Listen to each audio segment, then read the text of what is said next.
فَلْيَتَشَهَّدْ.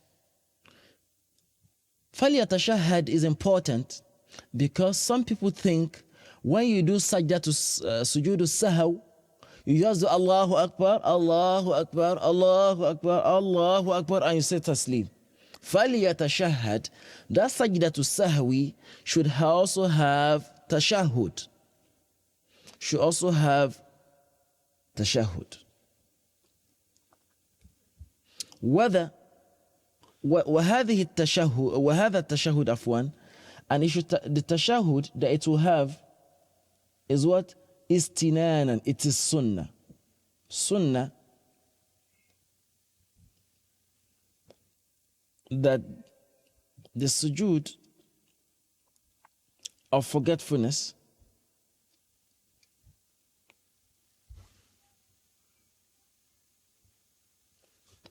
has tashahhud.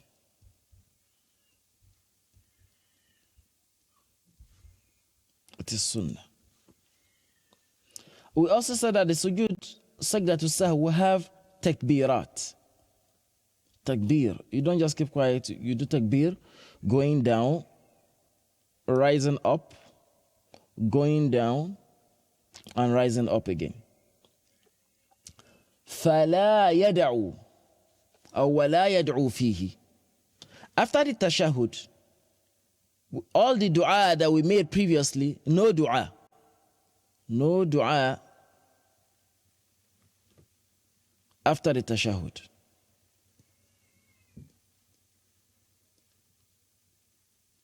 Understood? There are situations in the fiqh where you don't have to make dua. And these situations are mentioned in one of the poems. In the ulama, they try to make poetry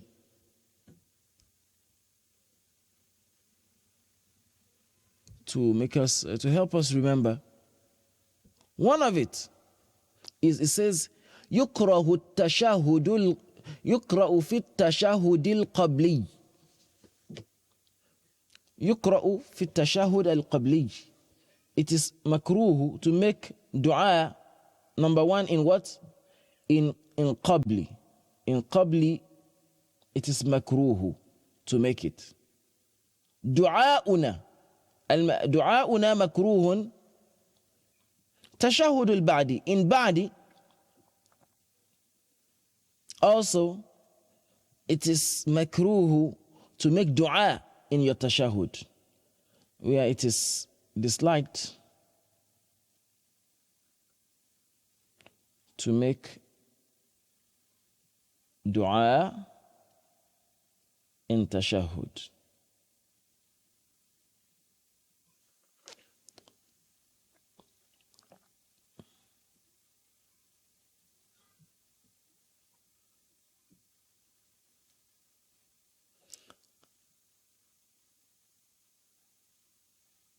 وَإِذَا أُقِيمَتِ الصَّلَاةِ.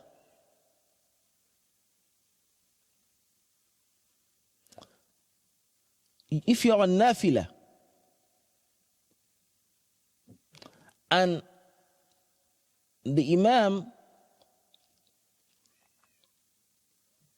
starts a fard salah in the masjid, what should you do? You should hasten up your salah in such a way that you are able to catch up, at least try to catch up before the imam completes the Fatiha. So in that situation, you are not supposed to, after tashahhud, basic tashahhud, don't make extra any dua again.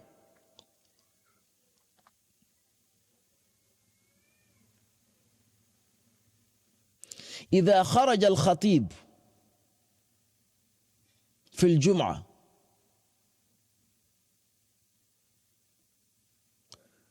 the imam or the khatib, let's say the khatib, to us in the Maliki school, the person who is making the khutbah should be the one to make the salah. So that's why we usually say the imam of Jum'ah. Once he mounts that member, and you are making your nafila, you started before he came in, hasten up, do your tashahud, and don't make extra salah. Mount the mimbar is another area, another place where it is makruh, dislike for you to what? To make dua in your tashahud.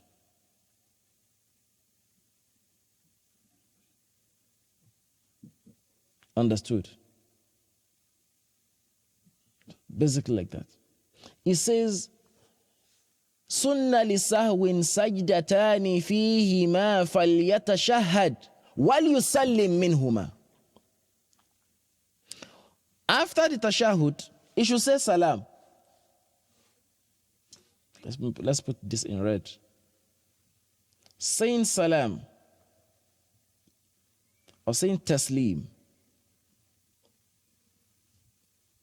after tashahud.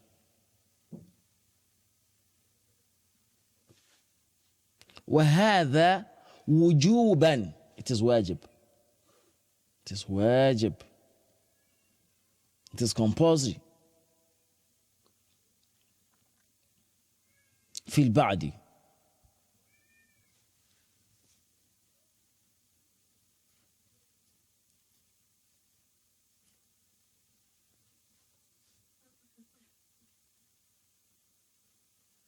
It is compulsory to do that in ba'di.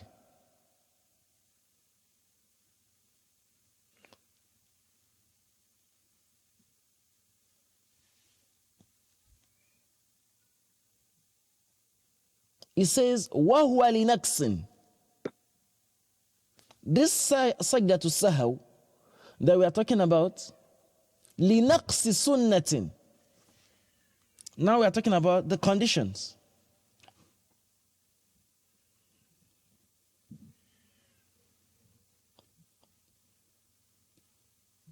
That warrant sujood as-sahw.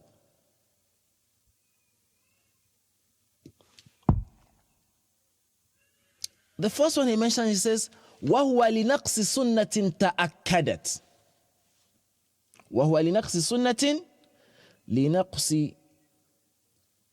سُنَّةٍ تَأَكَّدَتْ.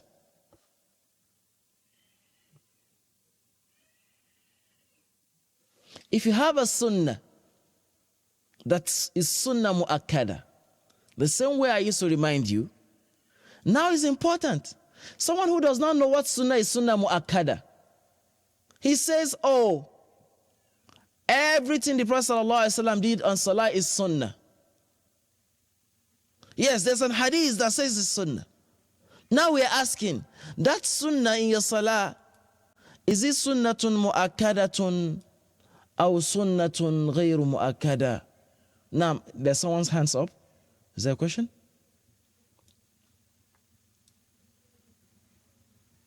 Please go ahead on time if there's a question. Yes, I had a question, but I think I've forgotten part of it. Tamam. Allahumma salli ala rasulillah. So someone who does not know the sunnah mu'akkada of salah, he'll get confused. So when he's saying, وَهُوَ لِنَقْصِ سُنَّةٍ تَأَكَّدَتْ, for an emphatic sunnah.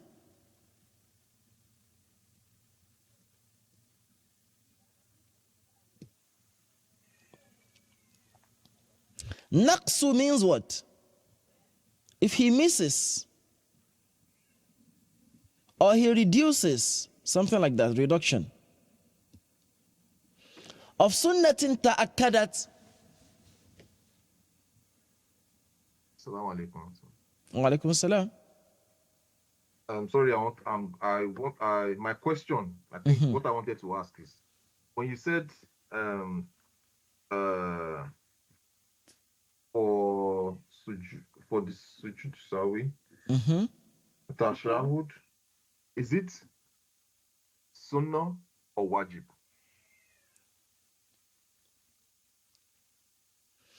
Sunnah to make the tashahud, wajib to say the taslim.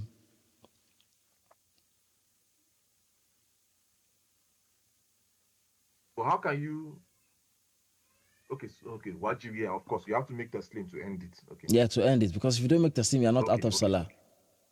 You're not out of salat. Okay, so not to. Okay, all right. So what we are saying is, okay, someone did sajda to sahaw, and he forgot to make tashahud in that sajda to sahaw. Will he repeat the sajda to sahaw? That's the point. I hope I'm making sense now.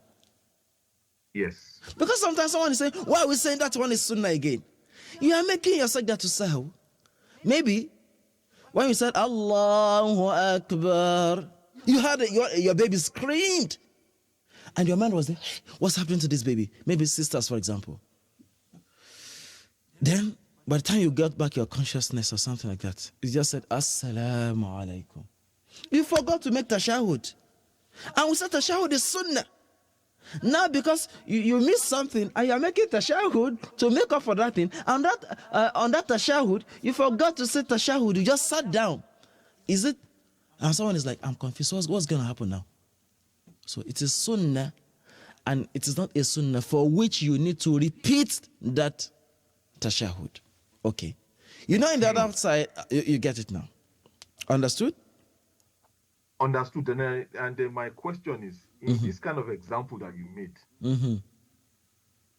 so a sister is just finished, just rose up from sujud, and then maybe a baby crying, and subconsciously she stood up, and immediately she gained conscious again, sat down. So she has not done teslim. Is it? She stood up to just sit down and do teslim on the spot, or she walked to the baby and came back? She may have walked to the baby and then, where's the baby like? Yeah, so that will take the ruling of kathratul amal or not kathratul amal. If what she engaged in is determined to be extra work, then she repeats the sajda. Okay? Just the sajda. Yeah. But if it's just like someone is startled and immediately she stood up, she just sat down back.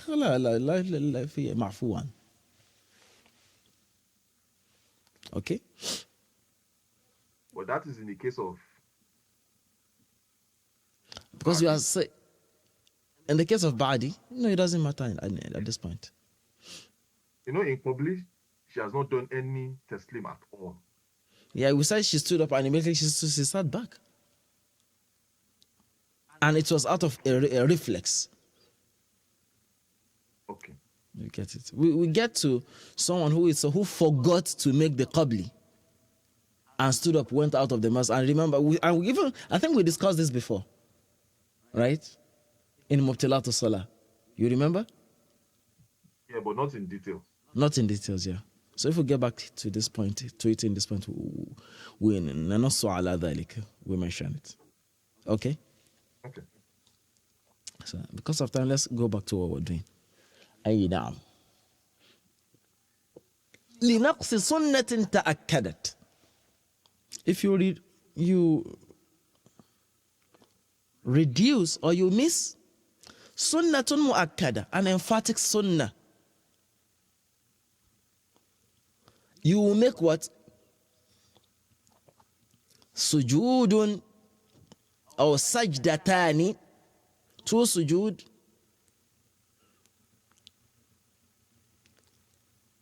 قبل السلام, before the final salam. What in case this person misses a non-emphatic sunnah? One, let's use the number. One non-emphatic sunnah. Or something that is mandub.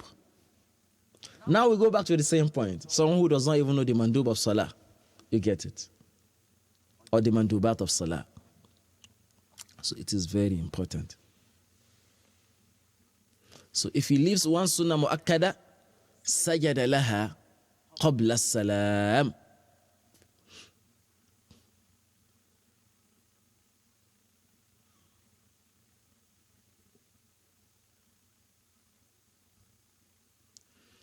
It may interest you to know that in the madhab of Imam Abu Hanifa, all sujuds are ba'di. And in the madhab of Imam Shafi'i, all sujood are qabli. So don't get startled when someone is saying, no worry, anything that happens in salah, as long as it's not is not mubtilatu salat, it doesn't just after your taslim, just bring 2 rakats. And this is why we say that people cannot combine madhab. Because if you go into the depth of how those rulings were derived, it will not only be applicable in the matter of sujood sahw, in every mas'ala, in every issue that imams follows that principle, you have to follow him. Like I used to say, you don't do, how do I call it? It's not like a buffet where you get there, you pick the chicken from here, you pick the rice from there, you pick some greens here and there. Sharia is not like that. Sharia is not following your own desire. If you follow an imam and you believe in his principle and you believe that that principle is right, every time that you are taking a ruling, you cannot take any ruling that contradicts that principle. And this goes back to whatever imam you are following, you have to know the principle of how he's deriving his ruling. If you don't know, then you follow that imam and you stick with him. I hope that point is clear.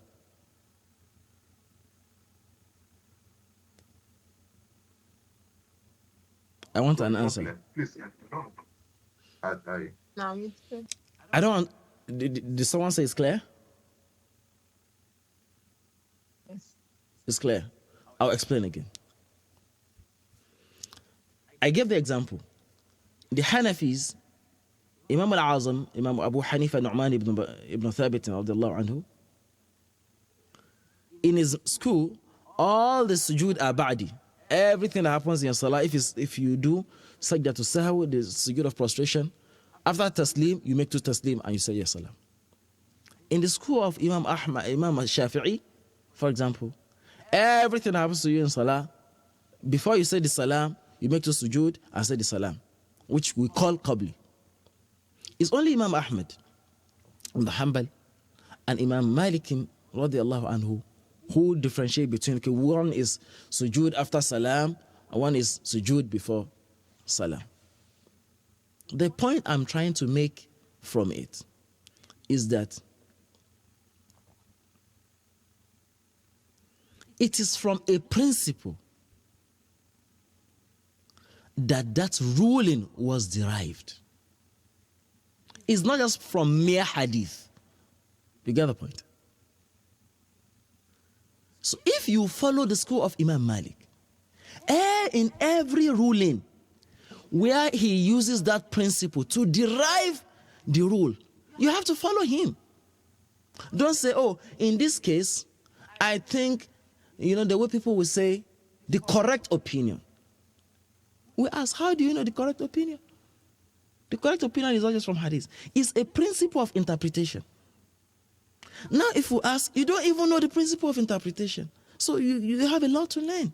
You get it? And that's why I said, you have to, it's either one of the two. Number one, you know the usul upon which that furu' was derived. If you know the usul and the tariqatul istinbat, the manner and the principles and the rulings of how that ruling is derived, it is upon you, if you are sincere with Allah subhanahu wa ta'ala, to apply that principle in every ruling in your fiqh life. Understood up to that point? No. If you are in a position where you don't know the principle from which that particular ruling is derived, and you are not interested in taking your studies to that level, then to sallim lil imam, you follow that imam in everything. Because if you say, okay, today I feel like this is the correct opinion, you follow Imam Malik on that principle today, and tomorrow Imam Malik differs with another imam using the same principle, and in the first mas'ala you followed Imam Malik, but today, because in your mind you are thinking it should be this way, you refuse to follow Imam Malik and you followed, say, Imam Shafi on that principle, you are wrong. Because it's the same principle upon which you follow the first ruling, it's on the same principle that you reject this present ruling. Clear up to this point? No. So if you do that, you are gambling with your deen. It means that you are not actually following the Sharia, you are following your own self-desire. The point I'm now making is that how many people today know the principle upon which that hadith was applied or that nas was applied? Only very few people know. It is only people who have reached that level who can say, because of this principle that Imam Malik applied here, and he applied correctly, we followed him. And because of this same principle that he applied here and he applied incorrectly, we differ with him. If you go and say, because of that, we now challenge you. Tell us that principle. Tell us that mas'ala. Subhanallah al-Azim. If that mas'ala exists, over 1,000 years. That same thing that you saw, give me the logical reason why no scholar in the school, I'm going very specific, in the madhab of Imam Malik saw that Imam Malik misapplied that principle. That would be foolish or almost impossible. Sayyidina al-Imam Ibn al-Qasim, who was a direct student of Imam Malik, disagrees with Imam Malik on 16 masail. In fact, there is a book, I don't have it in the library here. It says the principles, the masail, the issues where the statement of Imam Malik is rejected in the Maliki school.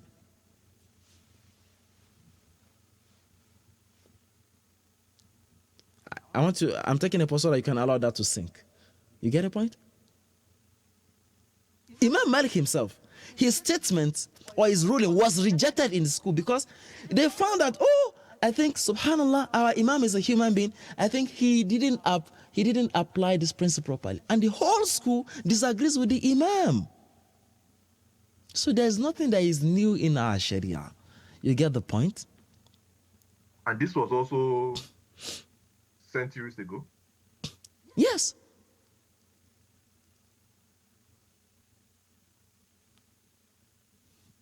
It's there. It's in our books. And that's why some people think every time Imam Malik says we follow, we don't. And that's why we say there's a difference between qawlu Malikin wa madhhabu Malik. For example, وَمَنْ لَمْ يَجِدْ مَاءً وَلَا مُتَيَمَّمًا فَأَرْبَعَةُ الْأَقْوَالِ يُحْكِينَ مَذْهَبًا يصلي ويقضي أقصى ما قال مالك وأشهب يقضي والأداء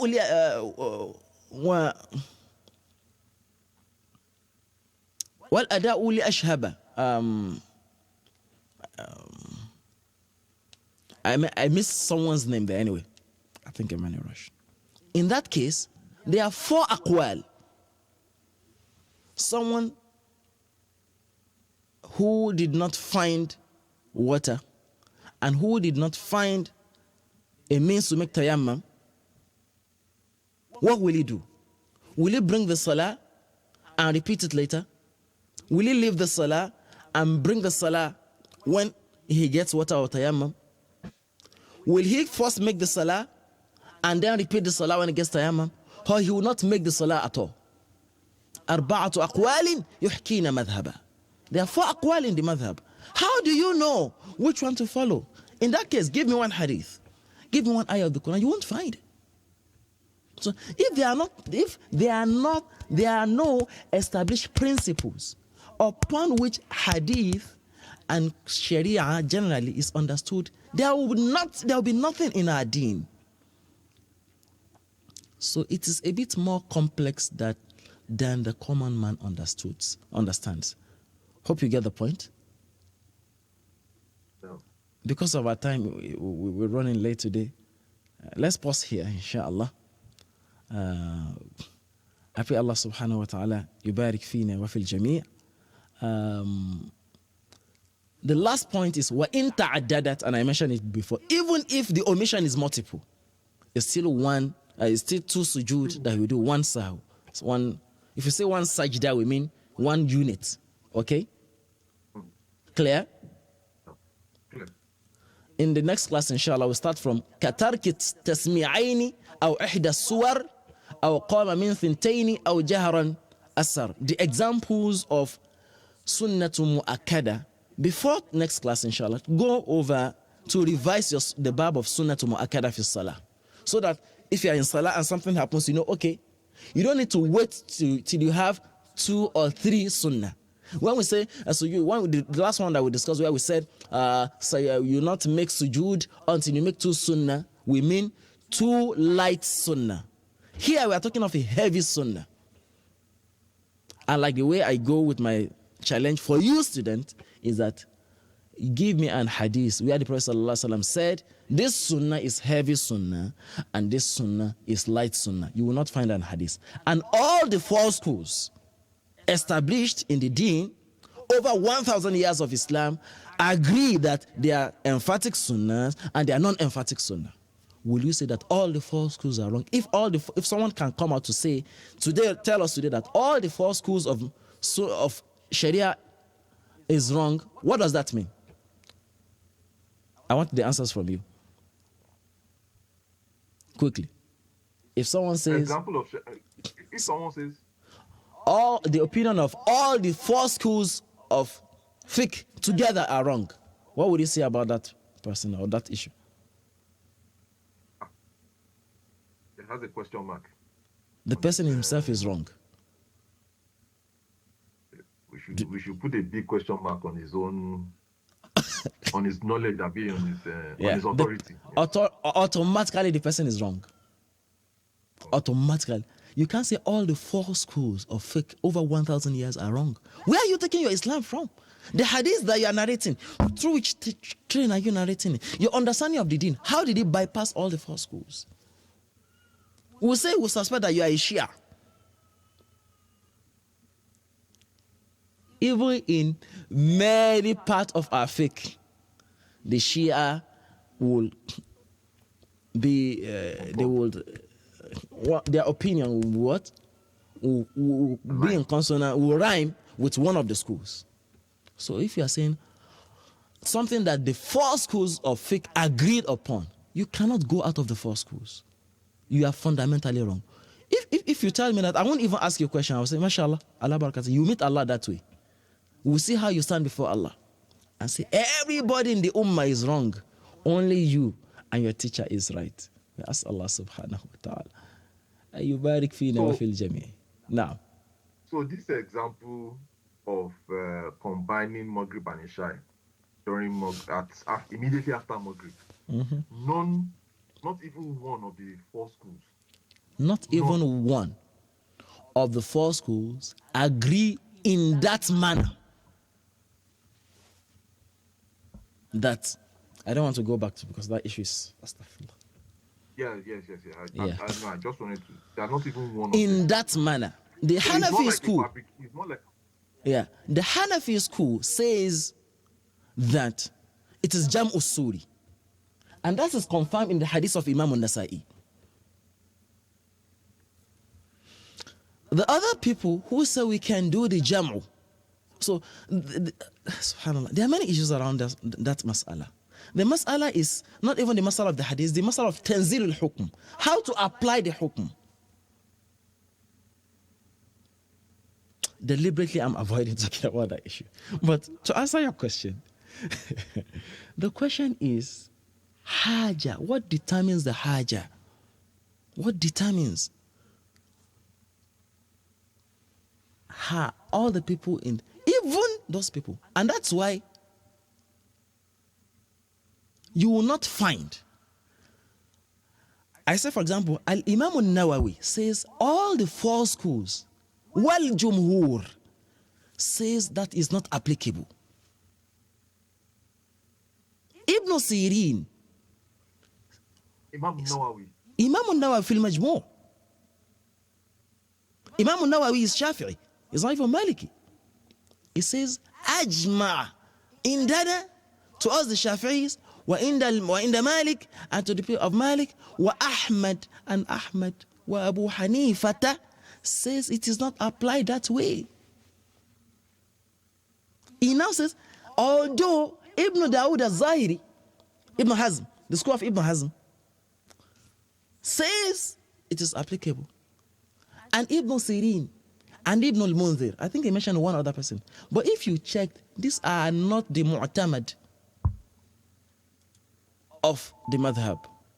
Their madhab. They are not the authorities in their madhab. It's just like saying 1,000 scholars of a madhab says, and one person has the opinion of this. And this is where the issue is. When we say, I think it's important for you students, and I'm saying this to you students, you know I don't talk like this outside. Anytime someone tells you, call a sheikh, X, Mr. X, Y, and Z said this, ask that person in his madhab, what is his position? هل كل قول يعتبر؟ هل كل خلاف يعتبر?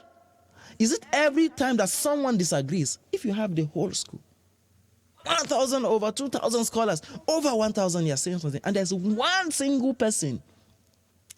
We have like that too in our school. We say when the whole Jumhur is on one side, Imam al-Lakhmi said, is not mu'tamad. But sometimes the person you are talking to does not even know the meaning of mu'tamad of a madhab. It doesn't even know the mashhur of a mazhab. It doesn't even know the qawl rajih of a mazhab. There's a lot. You get it. This is to you students. You know that issue became an issue and I don't want to go over it again. Everybody should take his deen however he feels. Everybody will meet Allah on the day of Qiyamah. هذا وصلي اللهم وبارك على رسول الله. But whatever you do, do with knowledge. Do with knowledge. And this is a caution for you as students. Whatever you do, do it with what? With knowledge. Don't gamble. Don't guess. Don't say everybody is going there. Don't be like the Prophet ﷺ said, لا تكونوا إماء. Don't say imma. If people are right, you say, oh, if everybody is going there, you say, I follow the people. Don't follow the people. Follow ilm. Follow knowledge. I hope I answered the question. Yes, absolutely. Clear? Clear. That's what I think. Clear? No. تمام. السلام عليكم ورحمة الله وبركاته. Alaikum salam wa rahmatullahi wa barakatuh.